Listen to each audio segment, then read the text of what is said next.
She was 27, a devout Mormon, and one of the first female U.S. soldiers killed in Iraq. Only, Alyssa Peterson didn't die from enemy fire. She died by her own hand just a few days after she refused to continue to participate in the interrogation techniques being used on naked detainees. The official probe of her death stated, she did not know how to be two people. She could not be one person in the cage and another outside the wire. Torture techniques used by the military and the CIA during interrogations following the Afghan and Iraq invasions included the use of waterboarding, extreme stress positions, forced nudity, extreme temperatures, extensive sleep deprivation, and mock executions. The CIA conducted medical experiments on detainees to develop its interrogation program and to protect it against legal liability for torture, according to evidence uncovered by Physicians for Human Rights.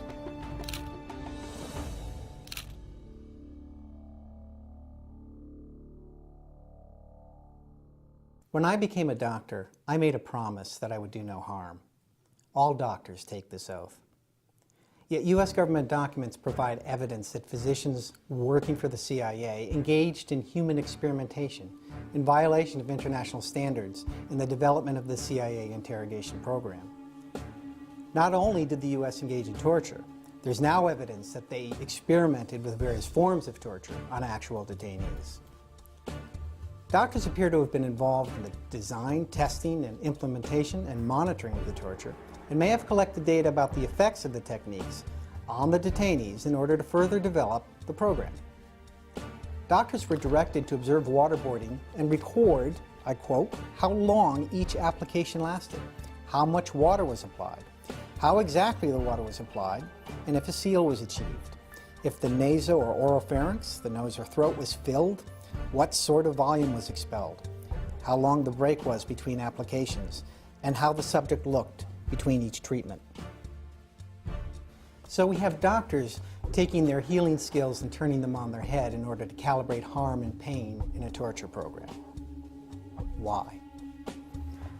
First, the CIA needed doctors to help them figure out how to develop the torture-based interrogation program.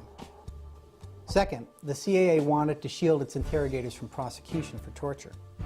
Government lawyers told the CIA that any experiments aimed at minimizing pain and suffering could help demonstrate a lack of intent to harm and keep interrogators from future prosecution. And so they did the experiments. But neither of these justifications is acceptable. The idea of studying torture techniques to make them somehow acceptable amounted to junk science.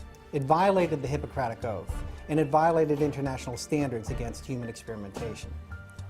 This evidence of unethical human experimentation must be thoroughly investigated.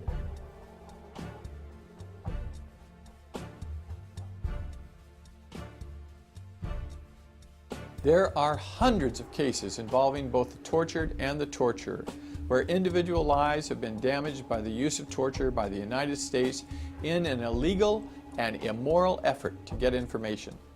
We have bits and pieces of these stories and no full accounting by our government about what really happened.